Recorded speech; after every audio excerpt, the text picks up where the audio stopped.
boqolaal ka mid ah muslimiinta ku nool magaalada Helsinki ee caasimadda dalka Finland ayaa waxay subaxnimadii hore ee saaka ku oogeen salaada Ciidul Adha goobta ugu ballaaran ee iskugu yimaadaan dadka muslimiinta xilliyada ciidda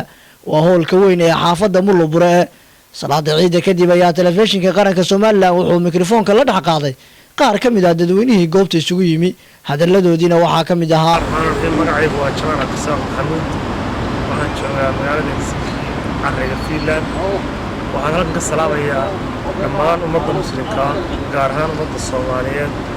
si gaara ummadda reer Somaliland madaxda qaranka guud ahaan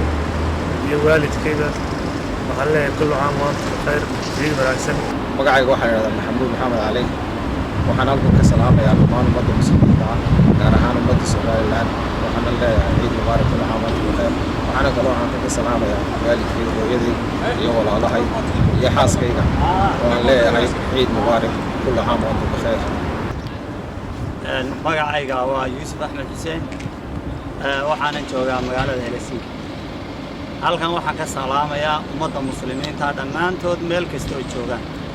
waxaan leeyahay ciideeda ku iida nabad qab barwaaqo bash iyo caafimaad gaar ahaan waxaan salaamayaa ummadda reer Somaliland iyo dalka reer Somaliland ciid mubaarak dhammaan halkan waxaan ka salaamayaa ummadda muslimka meel kasta joogaan gaar ahaan waxaan salaamayaa Somaliland ha noolaato gaar ahaan halkan waxaan ka salaamayaa familigayga aabbahay hooyaday ciid mubaarak dhammaan waxaan salaamayaa caalamka islaamka oo dhan gaar ahaan shacbiga reer Somaliland ugu horeyso hooyaday Kiisa Xadiraan aabbahay Xaaji Raago Ducaale xaaskayga iyo carruurtayda familigayga oo dhan iyo madaxweynaha qaranka Jamhuuriyadda Somaliland Axmed Maxamed Maxamuud Silaayo warwadiisa madaxweyne ku-xigeenka dhammaan golayaasha qaranka oo dhan shacbiga Somaliland oo dhan waxaa leeyahay sanadka xiiseega ilaahay bashbashiyo barwaaqo haynagu gaarsiiyo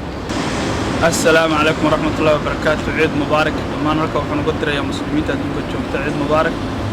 كارهان فاميلي جيجا أباهي ولا الله يعرفته ذا وضلك هو يتوجا